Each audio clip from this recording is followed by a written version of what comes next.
there's a saying that the first one is a creator, the second one is a keeper, the third one is a destroyer. There have been so many conflicts after the main promoter passes away, untimely deaths, accidents, and a lot of these scenarios where even large families where there are billions of dollars at stake, sometimes there's no planning, unfortunately. A deep insecurity is that my family is going to split. I have with me Miss Neha Pathak, who's the head of estate planning and succession planning at Motilal Oswal. And she's been doing this for over 19 years, where she's sat across from the wealthiest families of India and advised them on how to think about succession and their next generations. Have open conversation with the family members as to who gets what. That's a very difficult conversation. People don't have it. People choose to avoid having it because it's easier to not have it and unfortunately let time do its trick than to have that conversation.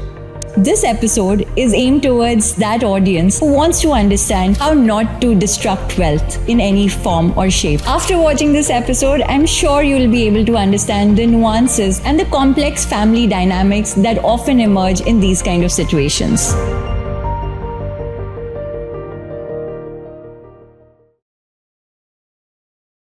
Hi Neha, welcome to the India Opportunity Show. Thank you for making the time today. Hi, thank you very much for having me over here. You know, you've spent 19 years in this space working with some of the wealthiest families in India, advising them in terms of succession planning, estate planning, all of that. So you've literally been you've had a front row seat in terms of how capital is deployed, how people think across generations, how this generational wealth transfer happens. And I think in India, we're in the midst of that, right? We are Correct. seeing domestic capital inflows at an all-time high. There are multiple generations of businesses. Some of the older businesses are going out of fashion and new age businesses are coming. So you are at pretty much the front and center of all this action happening. Correct. Which is why I would love to have your insights on some of these things we are going to discuss. Glad to do that. So Neha, let's start with the fact that, there are obviously multiple reasons why generational wealth transfer can go wrong, right? And a lot of families across second or third generations actually end up destroying wealth rather than preserving wealth. And I would love to hear from you, what in your mind is the biggest reason or some of the things that you've seen go wrong when it comes to wealth? So, destroying wealth is a very strong term. I would not say it will be destroying wealth. It may be destroying wealth, but a larger part, and if I have to talk about India specific, it is to make you understand it with an example. Say, 60 years back, a business was started by an individual, and he had 3 kids. And these 3 kids again had 3 kids. So when the father passed away, the business was given to 3 brothers. 3 sons now give it to their 3 children. The business or the wealth has already fragmented by 9 till today. So it is not a destruction, but a fragmentation of wealth that is happening over here. So this is more of India specific. Yes, we always had that worldwide, there's a saying that the first one is a creator, the second one is a keeper, the third one is a destroyer. But the third one may or may not be destroyer because the third one doesn't know how this wealth was made. Or probably he has not gone through those hardships that the first and the second generation have gone through. And that is why the lack of experience or the lack of understanding is giving away that wealth. So say if there's a child who's born in a wealthy family, for him the investment is basic thing. He will be doing investments. Now, whether he is doing a more of a conservative type of investment or is he going all out and doing aggressive investment is the key to understand the wealth is getting destroyed or is going to continue in that family. So when you're talking to promoters, and I am sure you interact with a lot of them on a daily basis, what are some of the biggest insecurities that you've seen when it comes to these conversations around wealth? India is one of the fastest growing economies around the world. And if you want to be a part of this growth story, you need to be backing Indian businesses and companies. Whether you already invest in markets or are just starting out your journey, Grow is the place to be. Grow gives you a clean, intuitive, and simple UI to be able to experience investing better than any other platform. You can invest in stocks, mutual funds, IPOs, ETFs, and so much more, all just in one app. You can also get a very comprehensive overview of your portfolio with just a few clicks. That is why Grow has become the most trusted stockbroker in India, with over 1 crore active investors on the platform, which has made it the largest stockbroker in India. Check out the link in the description for more details. Insecurities, wealth is something which they know that they can make it again. Even if they lose it all, they can make it again. And I have seen examples over the years with my clients where they have lost all the wealth and they have made a lot more than that. But insecurities, a deep, deep insecurity is that my family is going to split. That's a very deep insecurity that they all have. And they, not all, but a lot of them have it. And they don't say it out in the open. Second thing will be that I'm not ready to give up the control. The control is a very big thing. If I start a business, according to me, it's me who can run the business. Nobody else can. So to pass the business to anybody else, to my child also, it is difficult for me. So that's a common, I would say it's a common insecurity people don't talk about. And these are very sensitive topics, I'm sure, when they are discussing it with you or they are being vulnerable and candid with you. And directionally, how do you choose to guide them then? Because, these are the reason why I'm asking you this is, India has primarily been a land of business owners where, even in the listed space, it's primarily promoters who've been doing this for decades, like Tatas, Birlas, Bajajas, Mahindras. They've been around for 40, 50 years, right? Correct. And some of these new age promoters or even the listed companies which are coming, some of them have 10%, 20% holding in some of these companies, but a lot of them are thinking about wealth very differently and how it gets passed on and who do you pass it on to. These are very critical decisions and strategic decisions for different families. Correct. So, and because you have insights into some of these in terms of how they think, it would really help our audience to understand it better so that they can start making better decisions for themselves. So if you are a new age company, you have seen, you are more growth oriented. You have seen quick turnaround. You have made your first million very quickly. And Tatas, Birlas, whatever names you took, all those guys were not that quick to make their first million, right? So for them, everything has to come in very quickly. Thankfully, I have had the pleasure of being with some of the startup owners and I've worked with them, where they have actually looked at their wealth. If they have sold the business or they have made money out of a certain portion of their business, they have looked at preservation. But a lot of them, because they came from humble background, they worked their way up, a lot of them also have gone ahead and chosen lifestyle over preservation. True. So lifestyle is something that can actually finish off the wealth that you have created. You have to preserve it. And when it comes to capital preservation, because, a lot of family offices say they want to do capital preservation, but when you look at their portfolios and how they're allocating capital, a lot of them, I feel, get distracted by what's in the theme now, what's fancy now. What is the hype cycle now? And unfortunately, that is true of a lot of portfolios, be it for HNIs, be it for family offices, where, there's a bit of angel investing, a bit of venture debt, a bit of everything, but not meaningful allocations to make a dent in your returns overall, right? So how do you think about capital preservation? If someone came to you and had, say, 100, 150 crore portfolio, like how should they be thinking about this capital preservation? See, first of all, I would not want to comment on the fact that how they should be investing or where they should be investing. Rather than that, I would talk about how should they structure it. Sure. So there is a probability that a person who has got 100 million or 100 crores, he would want to invest in all these avenues. But we also have to, at my end, I have to look at it from this point of view that in case something happens to this person, what happens? What is how will his assets pass on? So that's my point of view. That's what I look at. So what sort of structure is going to make sense for him? Is it, should he be holding assets in his individual name? Should he be holding the investments in a company's name or an LLP or a trust? What makes a lot of sense?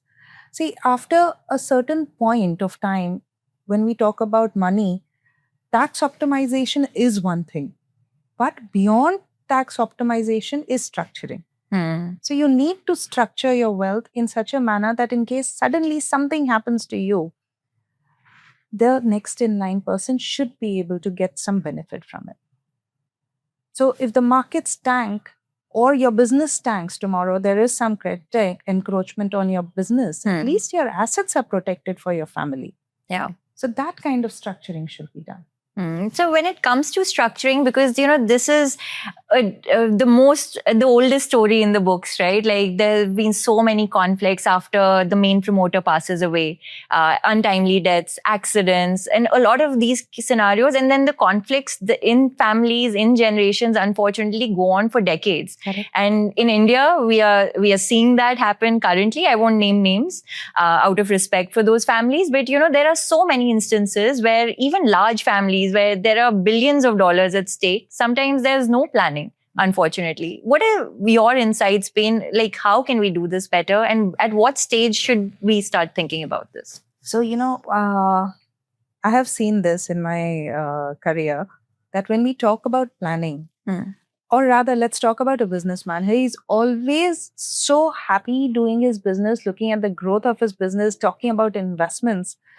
But the moment they talk about structuring or planning their legacy, there's a huge procrastination that comes into play.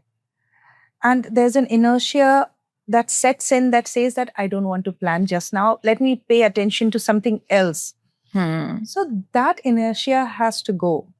People need to realize that suddenly if something happens to them, there are people behind them that have to be taken care of. Even if their person is a business owner, he has to realize that if something happens to me, I need to have a succession plan in place, a proper succession plan in place, so that my company doesn't come to a standstill. There should be a person who should be able to take a decision. Their resolutions should pass. Who is going to sign the checks? That next in line person should be there. If you talk about a simple will, now in December of 2025, there was an amendment that was passed that the probate is not required. It's not mandatory anymore. Now, if the probate is not mandatory anymore, that means that the societies and the AMCs and everybody else is going to act on the will. If they act on the will, and later on, if there is any kind of claim that comes in, then everything again comes to a standstill. So that's why it becomes pertinent for a business owner, be it new age, old age, big business, small business, doesn't make any difference. Everyone should have some kind of structure in place so that things don't come to a standstill. Imagine this, you have a will and you have made a nomination in a bank or a financial institution. The assets will pass on to the nominee who thinks that I am the rightful owner, I should be using it. You have, side by side, you have created a will saying that everything goes to my family or to my kids in equal proportion. And nominee probably was your wife. There is a conflict that has come in without you trying to get a conflict. There's a natural conflict that comes in, right?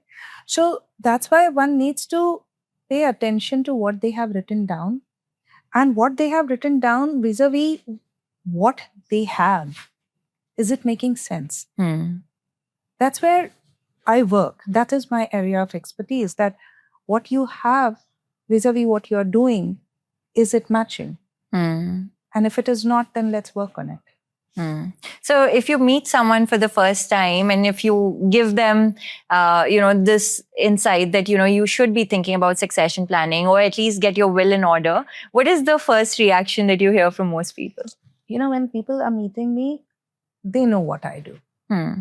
So there have been instances in the past where they met me because there was a curiosity to understand that what is estate planning. That's a new word for them. Hmm. So to explain it to them that how whatever you own is your estate and we plan around that, or we plan for your estate, that is a very interesting part for the clients. And once they understand it, they are quite uh, receptive to the idea of understanding it and working towards it. So help me understand what comes up in these conversations. How do you do it? Is it a phase-wise approach? Do you first understand what their needs are? Because I'm guessing every client will have very personalized and different needs, right? Correct. In one sense. So what is the good way to do estate planning? So see, when I meet the client, the first thing that I do is I read up about the client before I'm meeting him. Second thing is when I'm actually physically meeting the client, that's when I ask him the questions that are not, the answers to which are not there in the public domain. Like there are times where clients have 2 wives. A wife has passed away and he remarried. He has got children from the previous marriage and from the current marriage. So these kind of things are not there in public domain, right? Secondly, there might be things like citizenship.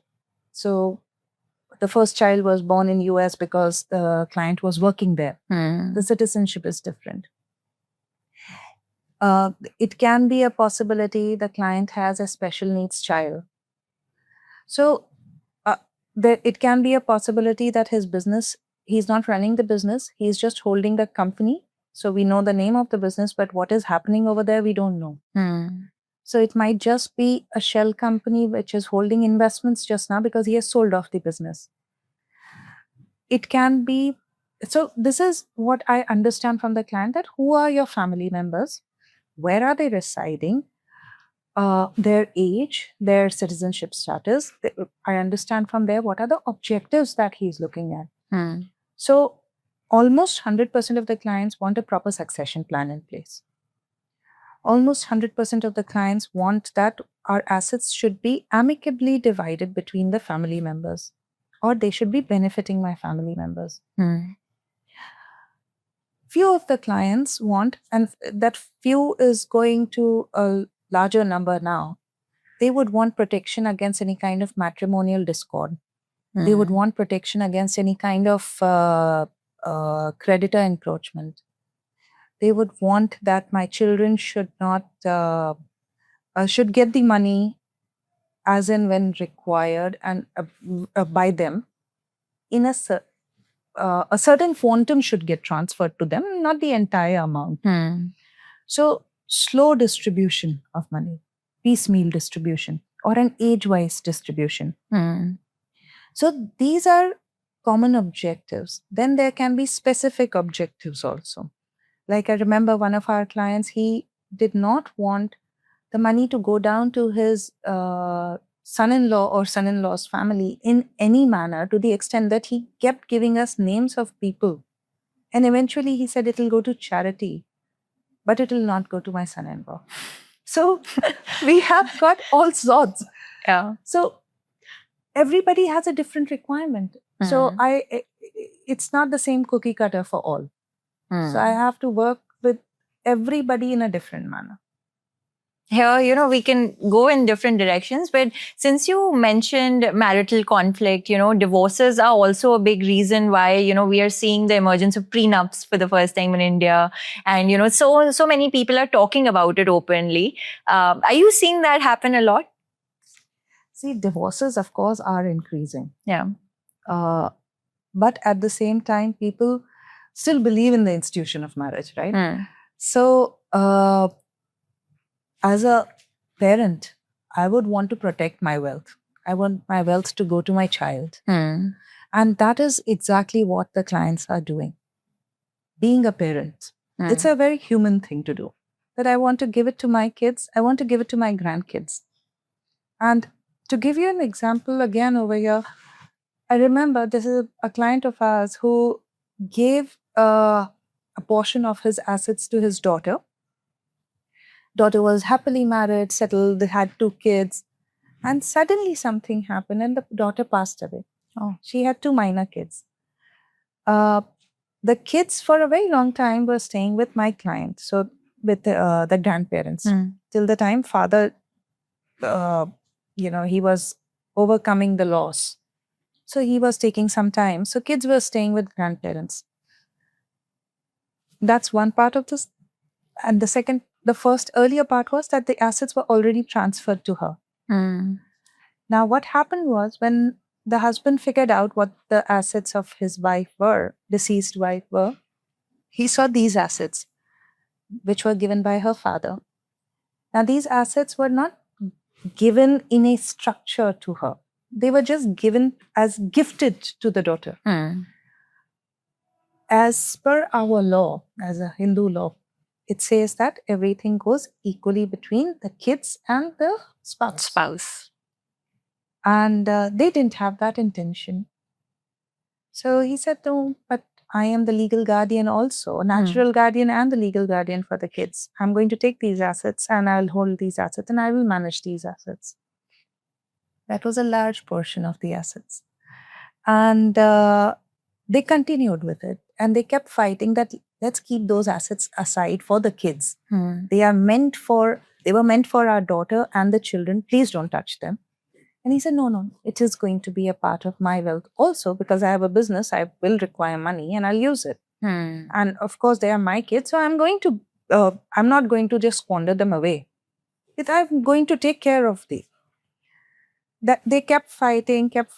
They lost. They went to the court. They lost in the court because Hindu law prevails. That's when they realized that they have to create a kitty for the grandkids now, because this gentleman, the father, he kept using those funds towards his business. So they realized that our grandkids will be left with very little money. And on top of that, the father decided after like 3 years of him losing his wife, he decided he wants to remarry. So there is another person in the equation now who's going to benefit from these assets. So they wanted to, they realized this, that we should have given it in a proper structured manner to our daughter. And that's when these guys now have created, so this is a couple of years back, they created a structure for the grandkids without the father. These are very real stories, right? And unfortunately, as much as we are both women, I don't like the fact that the Hindu law is material. We are left out of the equation completely. Unfortunately. Yeah, and you've seen that in your experience. Can you talk about some of the aspects that might not be very evident to the audience? Because this, I also realized this very recently about the assets being transferred to the spouse and the kids in an equal fashion. I used to assume that it automatically goes to the kids, but obviously I realized very recently that that's not the case. Are there any other instances that people should be aware of, but they are not? So I can give you one more instance like this, where the assets as per Hindu law, Hindu Succession Act, goes to if a man passes away.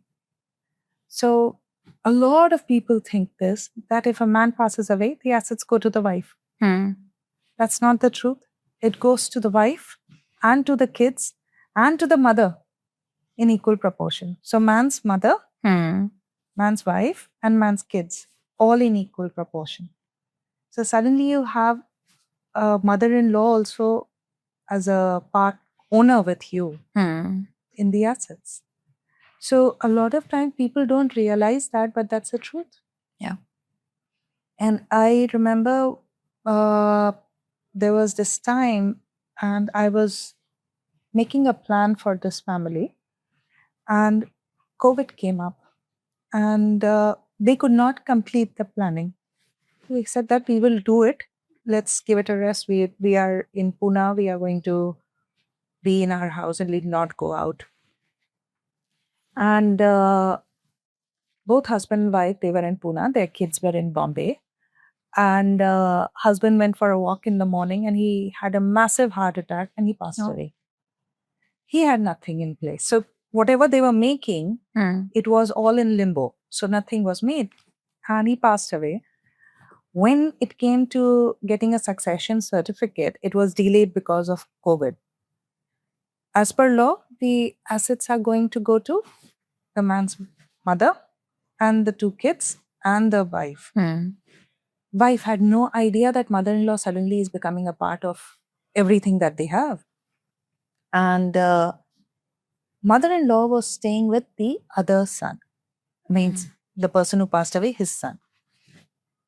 And every time there was, till date, there is a talk about selling a property that was held by the deceased now by 4 people. So all 4 have to sign to sell a property. Mother will say, no, I want a higher portion, because the other son wants a higher portion. She wants to give it to him. And she would just not agree on anything. And suddenly these 3 people in India, the mother, the wife, and the 2 kids, they're like, now what do? We have to do that. We have to give her a higher portion and get out of it. Otherwise, we go into litigation. So these kind of unnecessary complications come up. Such complex family dynamics, right? Especially when it's seriously very simple family dynamics, but no structuring in place. So, because I've also seen that, a lot of the times when a person passes away, they might have shares or stocks in their individual name, right? And then it goes to, say, the children, and it's distributed in the same fashion.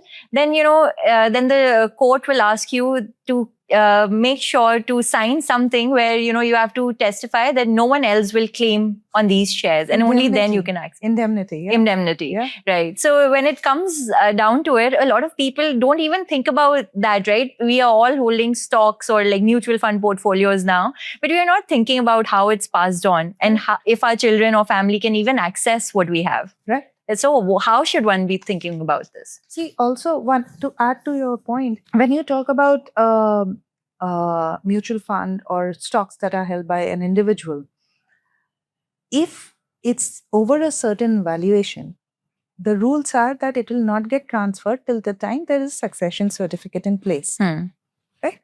Now, to get that succession certificate, it takes 6-8 months, maybe a year. Yeah. If there is no dispute. If there is dispute, then you're stuck in the court for a very long time. But till that time you get that succession certificate, everything is frozen. That's another thing. People don't realize. They say that I've made a will, everything gets transferred to my family. Correct. Well executed. But it does take time. So it's not a straightforward transfer. It takes time. Until that time, your family can't use that money. So I think a lot of people don't see that aspect, that it will be frozen.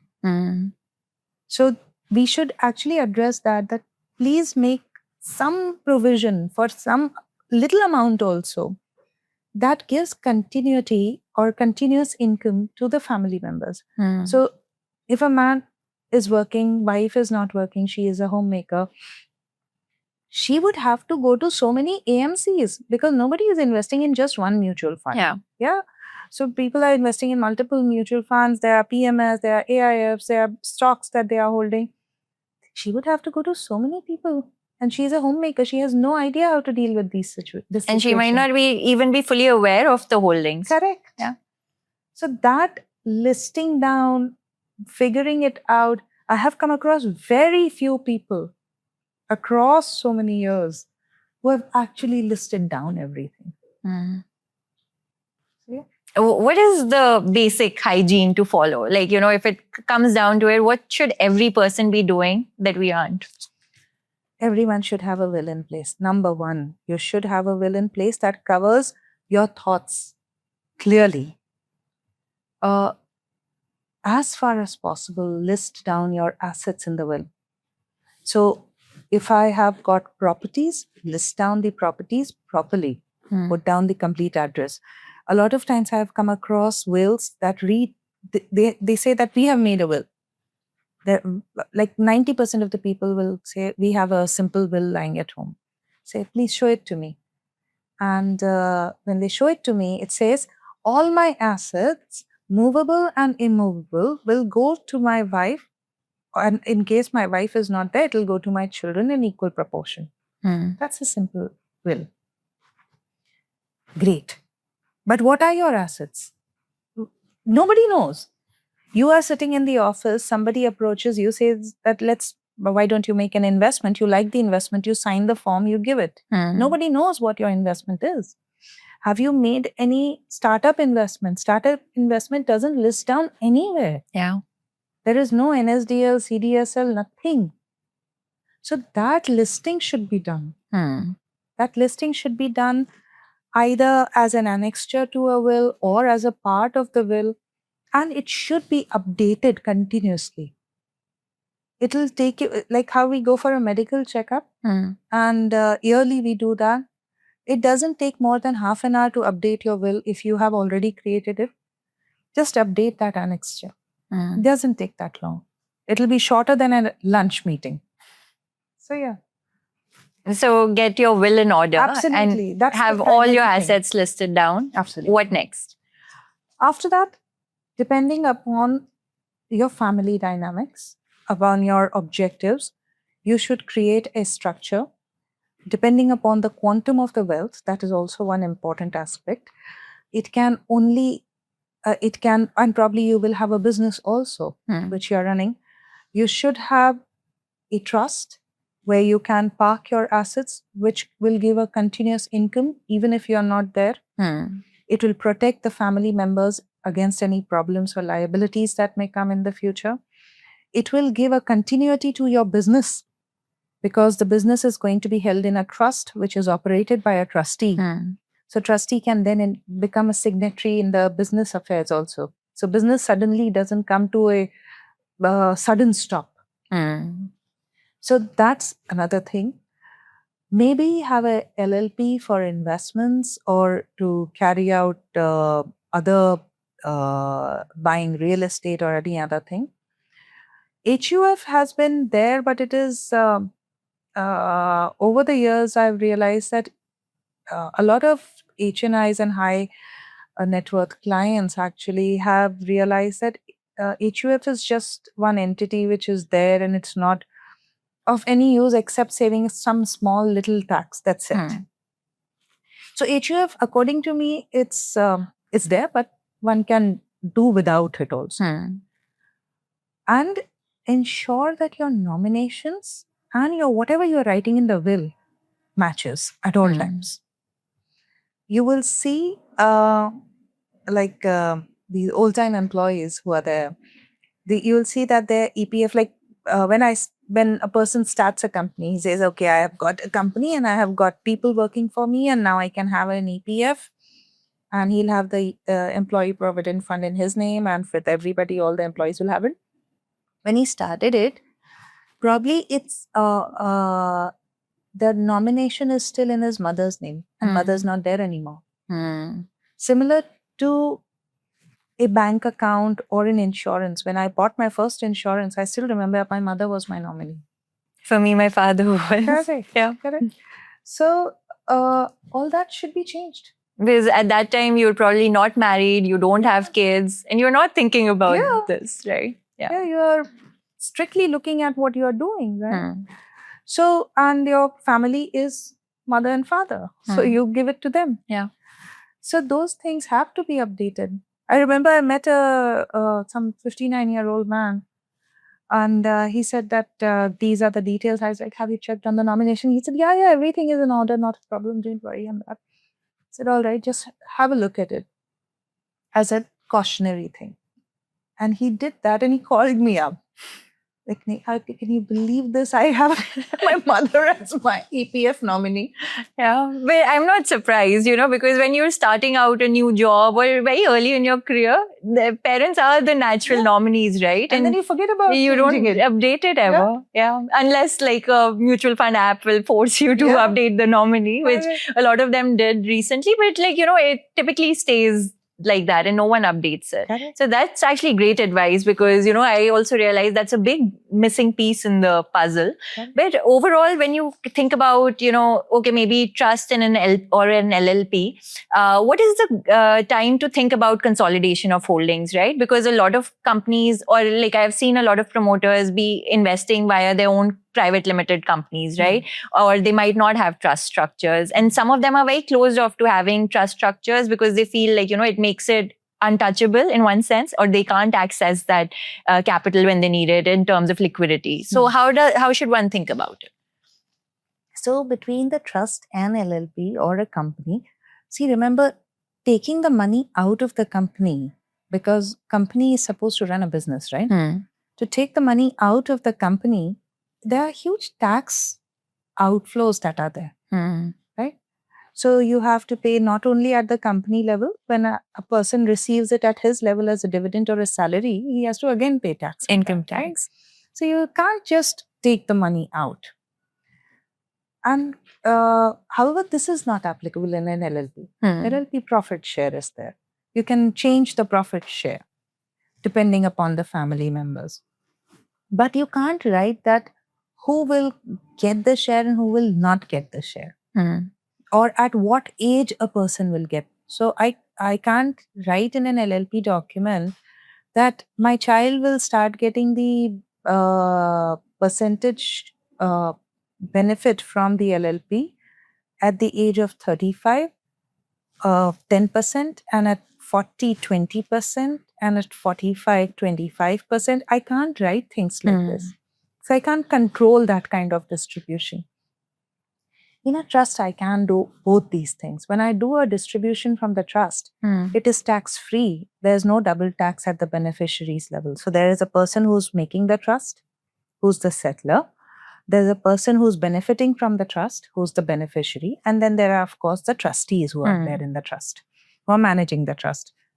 The most important part in the trust is that the person forming the trust and person who is benefiting from the trust, they should be blood relatives. So father can create for kids, for his wife, for his mother, for his father, for his grandkids, and so on and so forth. So they should be blood relatives. Then any distribution that is done from the trust to the beneficiaries, it's tax-free at their level. Now, when we talk about any distribution, that has to be timed. So if I want to time it, say that my child will start getting benefit from the trust, not the assets, but the benefit from the trust at a certain age. Or my child's, if my child is a minor, her or his education should be funded from the trust. Those things I can do in the trust. I can't do that in LLP or a company. Yeah. So this is the objective again that comes into play. Another thing will be that, like a lot of people, you just said that a lot of people think that this is a misconception actually, that people think that you can't, the moment you transfer the assets in the trust, you will never be able to touch it. Yeah. I've heard that from so many promoters. It is true, actually, it is true. But it depends upon the kind of trust you're making. So there are different kind of trust. There are discretionary trust, there are non-discretionary trust, there is revocable trust, non-revocable trust. So there are different types of trust. A revocable trust, if I create it, I can be a beneficiary. I can take the money back from the trust. It's like a living will that I'm creating. I'm creating a living succession plan in a structured format where I can keep my real estate. I can buy the real estate. I can buy investments. And in case I'm not there, the trust automatically converts into an irrevocable trust. And thereafter, it is ring-fenced. It is protected asset, right? So the structuring bit is the part which one has to pay attention to. That should we be making a revocable or an irrevocable trust? And what are the assets we are passing into the trust? Which, going back to my question, what is a good time for a promoter to think about this? Because, their primary holding or their net worth might be in their business, which is a private limited company or even a listed company for that matter. So, is it a quantum of wealth that one should consider that, this is a good set time to set up a trust, or what are the parameters? It's an objective based thing. Seriously, it's an objective. Even if you have got 5-10 crores, you to give you an example, there's a client in Bangalore. He moved back from US because his wife passed away and he had one son.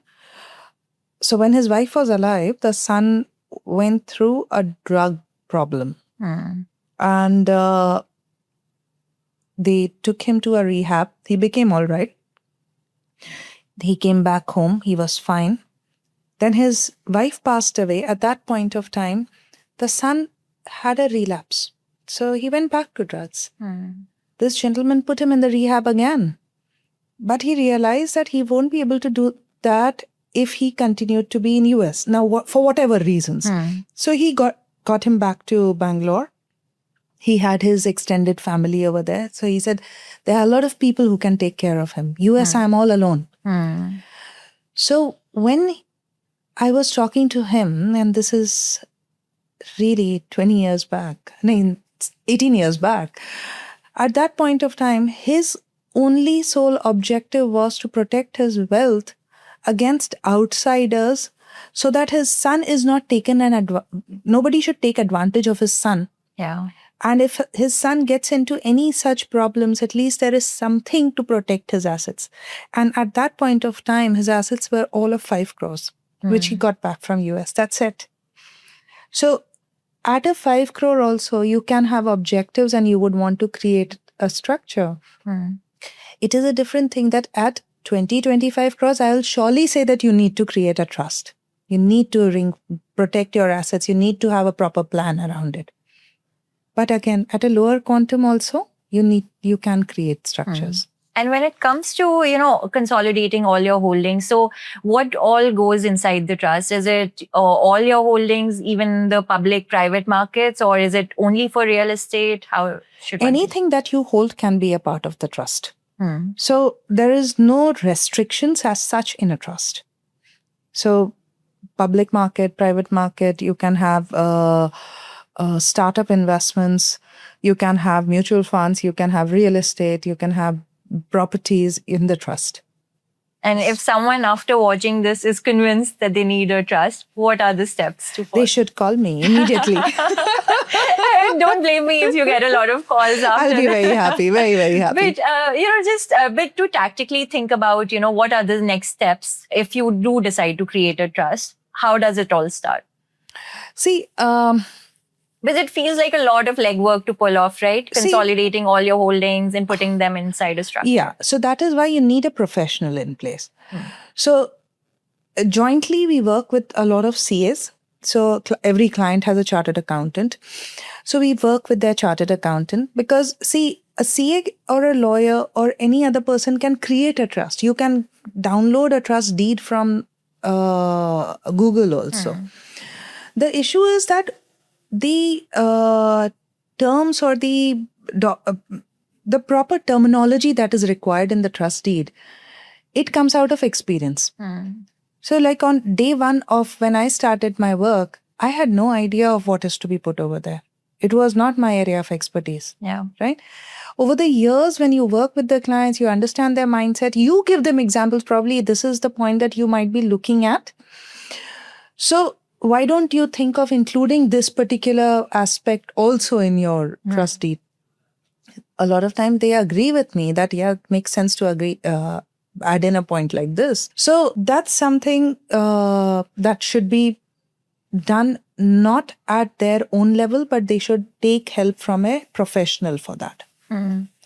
So yeah. So get your will in order and maybe consider a trust if that setup works for you. Absolutely. Any other considerations to keep in mind?